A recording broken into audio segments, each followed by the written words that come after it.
আসসালামু আলাইকুম। সবাই ভালো আছেন আশা করি। কথা বলবো যে গতকাল বাংলাদেশ অস্ট্রেলিয়ার সেকেন্ড ওডিআই যে ম্যাচটা হলো সেটা নিয়ে একটু কথা বলবো আর কি।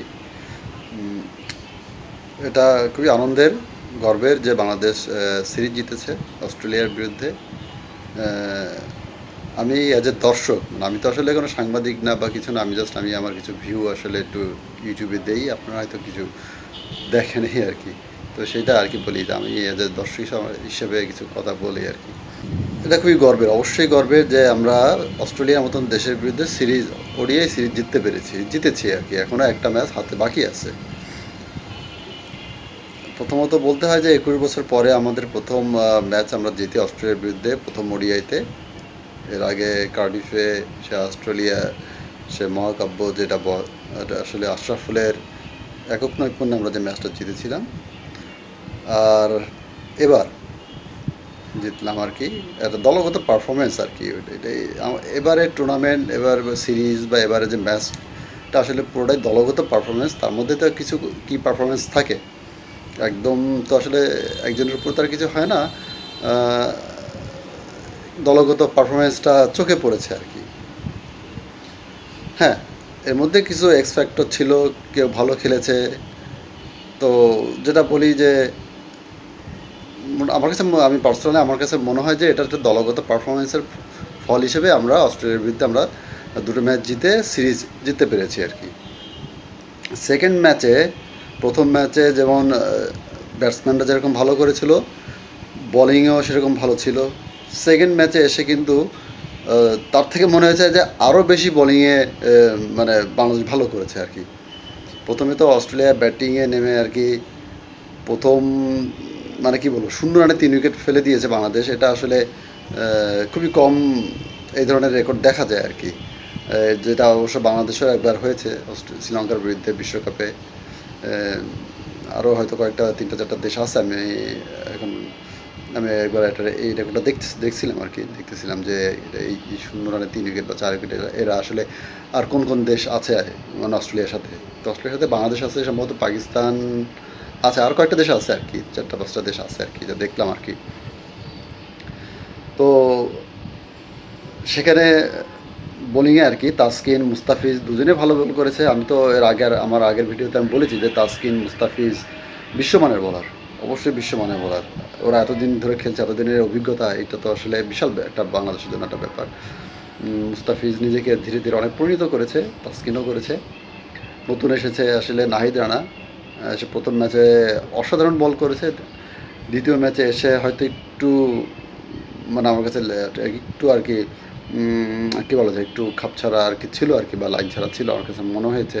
হয়তো আগের দিনের মতন হয় নাই, বা ও হয়তো এমন হইতে পারে যে নাহিদ রানাকে নিয়ে ওরা বেশি রিড করেছে বা বেশি স্টাডি করেছে, যার কারণে হয়তো নাহিদ রানাকে ওরা উইকেট দেয় নাই। ওদের হয়তো মেন্টালি ইয়ে ছিল যে নাহিদ রানাকে আমরা খেলবো আর কি। তো হয় এই কারণে আর কি, যাই হোক। তো খুবই ভালো বোলিং করেছে যে বাংলাদেশ। যদিও ওদের 6 উইকেট চলে গিয়েছিল, 64 বা 67 রানে হয়তো 6 উইকেট পড়ে গিয়েছিল। এরপরে আসলে ভালো একটা জুটি হয়, ভালো একটা পার্টনারশিপ হয়। তো সেইখান থেকে 42 ওভারে ওরা 187 রান করতে পেরেছে। এরপরে বৃষ্টি নামার কারণে আর খেলা হয় নাই। তো যেটা তো সেই হিসাবে যদি বলি যে বাংলাদেশ আসলে খুব ভালো বোলিং ফিল্ডিং করতে পেরেছে আর কি। তো সেকেন্ড ইনিংসে যেটা দেখলাম যে বৃষ্টি নামার পরে যে একটু ডিআরএস হলো, কার্টেল হলো। বাংলাদেশের টার্গেট হলো 195, 40 ওভারে সম্ভবত আর কি, ঠিক এই মতো মনে পড়ছে না। তো 195 রান, এটা খুবই অ্যাচিভেবল আর কি, গেটেবল একটা রান ছিল আর কি। তো বাংলাদেশ আসলে শুরুতেই তানজিদের উইকেটটা হারিয়ে একটু চাপে পড়ে যায়। তারপরে যদিও শান্ত আর সৌম্য একটা পার্টনারশিপ স্ট্যান্ড করে। সৌম্য আসলে কী বলবো, সৌম্য আসলে আমার কাছে মনে হয় যে ওয়ানডের জন্য Soumya is a perfect. Soumya মতন খেলোয়াড়কে আসলে আমাদের আসলে বসিয়ে রাখার একটা বিলাসিতা আমার কাছে মনে হয়। সাইফ হাসানের কথা কি বলবো, সাইফ হাসানের টেকনিকে কিছুটা একটা দুর্বলতা আছে। আমি মনে করি যে যারা ব্যাটিং কোচ আছেন বা যারা ম্যানেজমেন্টে আছেন, তারা সাইফের এই বিষয়টা একটু দেখা উচিত যে আসলে কেন সাইফের এরকম এই টেকনিক্যালি ঘাটতি হচ্ছে, সে কিন্তু একজন ভালো খেলোয়াড়। তার হাতের যে স্ট্রোক, যে অসাধারণ যে স্ট্রোক, মানে যে ইগুলা করতে পারে, যে ড্রাইভ বলেন বা যে ধরনের ওর হাতে যে খেলা আছে, এটা আসলে অসাধারণ। ওর খেলা তো আমরা দেখেছি, আপনারাও দেখেছেন, মানে কি বলবো, অনেক সুন্দর খেলে। কিন্তু কিছু টেকনিকের ঘাটতির কারণে হয়তো সে কন্টিনিউ করতে পারছে না। আমি মনে করি যে বাংলাদেশের ম্যানেজমেন্টের উচিত এটা নিয়ে একটু আসলে বেশি স্টাডি করা, যে সে ভালো খেলোয়াড়, তাকে কীভাবে কামব্যাক করানো যায় সেটা নিয়ে আসলে স্টাডি করা উচিত। তো সৌম্য, ওর কামব্যাকটা ভালো ছিল, অবশ্যই ভালো হয়েছে। মুসাদ্দেরকে মতন ওর কামব্যাকটাও ভালো হয়েছে। সুন্দর একটা ইনিংস করেছে, বেশ ভালো, 47 বলের মতো 42 রান করেছে। সাথে শান্তর একটা পার্টনারশিপ, ভালো একটা মাঝারি একটা পার্টনারশিপ ছিল। এরপরে যারা আসছে, লিটন, হৃদয় বা যারা খেলেছে, মোটামুটি রান পেয়েছে, বাট ইনিংসটাকে বড় করতে পারে না। মানে একজনকে ধরে রাখবে এক প্রান্তে, সেটা আসলে করতে পারে না। এটা আমি মনে করি, আমি আগের দিনও বলেছি যে বাংলাদেশ ভালো ব্যাটসম্যানরা ভালো খেলতে খেলতে উইকেট বিলিয়ে দিয়ে আসে। তো আমাদের এই প্রবণতা থেকে বের হয়ে আসতে হবে।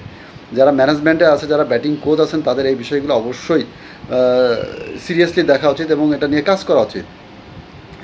বা আমি বাংলাদেশের বোলিংকে 190 দেবো বা 80 দেবো, কিন্তু ব্যাটিংয়ে আসলে আমি 60-র বেশি দিতে পারি না, কারণ ওই যে কনসিস্টেন্সি থাকে না, ঠিক মতন খেলতে পারছে না। তো এইটা নিয়ে অবশ্যই কাজ করতে হবে। বিশ্বমানের দল, বিশ্বমানের ব্যাটসম্যান হতে হলে আপনাকে কনসিস্টেন্সি অবশ্যই রাখতে হবে। এইটা বাংলাদেশ টিম ম্যানেজমেন্ট যারা আছে, তাদেরকে অবশ্যই এই জিনিসটা নিয়ে অনেক বেশি স্টাডি করতে হবে। তো যেটা দেখলাম যে হৃদয়কে আমার কাছে খুব ভালো মনে হয়েছে। হৃদয় এই ম্যাচটাতে ও এক প্রান্ত মোটামুটি একটু ধরে রেখেছে, ধরে খেলেছে, এবং শেষ পর্যন্ত আর কি হৃদয় হয়তো জয় নিয়ে আসলে মাঠে ছেড়েছে। ছোটো ছোটো পার্টনারশিপ দিয়ে আর কি ম্যাচটা বাংলাদেশ বের করে নিয়ে আসছে। মিরাজ ক্যাপ্টেন হিসেবে এই ম্যাচে ব্যাটিংয়ে আমি মোটামুটি বলবো যে ভালো করেছে। 21 রান 22 রান করেছে। সো এটা ভালো, এই মিরাজ আর হৃদয়ের পার্টনারশিপে বাংলাদেশ ম্যাচটা বের করে নিয়ে এসেছে। তো এইটা আসলে একটা দলগত পারফরমেন্স ছিল। তারপরও দলগত পারফরমেন্সের ফল হিসেবে ম্যাচটা জিততে পেরেছে। তারপরে আমি বলি যে অন্তত একজন ব্যাটসম্যানকে ধরে খেলা উচিত ছিল, যে অন্তত 60-70 রান 80 রান করবে, এরকম আর কি বিষয়। তাই এক প্রান্তে যদি 60-70 রান একজন ব্যাটসম্যান করতে পারে, তো অন্য দিক থেকে আসলে অন্যদের কাজটা সহজ হয়ে যায়। এই বিষয়টা আসলে মাথায় রাখা উচিত, যে কোনো না কোনো ব্যাটসম্যানকে অবশ্যই একটু ধরে খেলা উচিত আর কি। তো আর কি বলবো, শেষ পর্যন্ত বাংলাদেশ ম্যাচটি জিতেছে, এবং ম্যাচ জেতার কারণে আমরা সিরিজটা 2-0 আগে আছি। আমি মনে করি যদি বৃষ্টির কোনো ঝামেলা না থাকে, যদি ওয়েদারের যে অবস্থা দেখতেছি, হয়তো জানি না আগামীকাল ম্যাচটা হবে কিনা বা ঠিক মতন খেলতে পারবে কিনা। বৃষ্টি যদি থাকে তাহলে তো আসলে খেলাটা খুব টাফ হয়ে যাবে। তো আমি মনে করি বাংলাদেশ অবশ্যই, যদি খেলা হয়, আমি প্রত্যাশাটা রাখি যে বাংলাদেশ তৃতীয় ম্যাচটাও জিতবে এবং আমরা অস্ট্রেলিয়াকে যেন হোয়াইট ওয়াশ করতে পারি। আর অস্ট্রেলিয়ার এই দুর্দশার কথা আসলে কি বলবো, অস্ট্রেলিয়ার এই টিমটাকে আসলে কোনোভাবে হেলাফেলা করা যাবে না। খুব ভালো খেলোয়াড় আছে তাদের, যারা আইপিএল খেলে। তো আইপিএল যারা খেলে, আপনি নিশ্চয়ই জানেন যে আইপিএল কারা খেলতে পারে। তো সেই ধরনের প্লেয়াররা হয়তো আইপিএল খেলে, যাদের আসলে স্ট্যান্ডার্ড খুব হাই লেভেলে বা ভালো লেভেলে। তো অস্ট্রেলিয়াকে আপনি কোনোভাবে আন্ডাররেটেড করতে পারবেন না। এটা অস্ট্রেলিয়া অন্যতম শক্তিশালী দল, বিশ্বের 1 নম্বর দল হিসেবে, 1 নম্বর 2 নম্বর দল যারা, তাদের দ্বিতীয় সারির দল অনেক শক্তিশালী হয়। তো এই টিমটাকে আমরা কোনোভাবে আন্ডার এস্টিমেট করতে পারি না। আমরা অবশ্যই ভালো খেলেছি। ক্রিকেট বিশ্বে অবশ্যই বাংলাদেশের প্রশংসা পাচ্ছি, দেখছি অনেক মিডিয়াতে বাংলাদেশকে নিয়ে অনেক হাইলাইট হচ্ছে। নাহিদ রানার প্রশংসা সবাই করতেছে, খুব ভালো বল করে। তো আমি মনে করি বাংলাদেশে এটা একটা অনেক বড় একটা সম্পদ হবে নাহিদ রানা। তাকে অবশ্যই সেই সুযোগগুলো দিতে হবে, তাকে যেন খুব বেশি কষ্ট দিয়ে না খেলে আর কি। এটা আমি আসলে ম্যানেজমেন্টকে বলতে চাই। সবশেষে আসলে বলবো যে ভিডিওটা আর বেশি বড় করব না। বাংলাদেশ টিম যারা প্লেয়ার, সবাই যেন ভালো ধারাবাহিকভাবে ভালো খেলতে পারে, সেটা প্রত্যাশা করি। বাংলাদেশ জিতুক, সেই কামনা প্রার্থনা করছি আর কি। আর অস্ট্রেলিয়ার এই দুর্দশার কথা আমি জানি না কেন এরকম হচ্ছে। অস্ট্রেলিয়ার কী প্লেয়ারগুলো আসলে কেন খেলছে না, এর মূল কারণ আমার কাছে কেন মনে হয় যে আইপিএল, হয়তো বা আইপিএল খেলার কারণেই ওদের কী প্লেয়ারগুলো হয়তো খেলতে পারতেছে না। তো জানি না আইপিএল আসলে এই মানে কি বলবো, যে অস্ট্রেলিয়ার মতন টিমটাকে একদম মানে ছন্নছাড়া করে ফেলছে। খেলে অস্ট্রেলিয়া না, অনেক শক্তিশালী দলও কিছুটা ছন্নছাড়া আইপিএল খেলার জন্য আসলে। তো যাই হোক, আসলে এটা আসলে যার যার দেশ শেষে ভালো মনে করবে যে আসলে কী করবে। তো আমি মনে করি আমরা খুব ভালো খেলেছি, ভালো পিচে খেলেছি, ভালো স্পোর্টিং উইকেটে খেলেছি। আমরা আমাদের ভালো খেলার ফলস্বরূপ আমরা ম্যাচ জিতেছি। অভিনন্দন বাংলাদেশ দলকে, এবং তৃতীয় ম্যাচ জিতে বাংলাদেশ হোয়াইট ওয়াশ করুক সে প্রত্যাশা করছি। সবাই ভালো থাকবেন। আল্লাহ হাফেজ।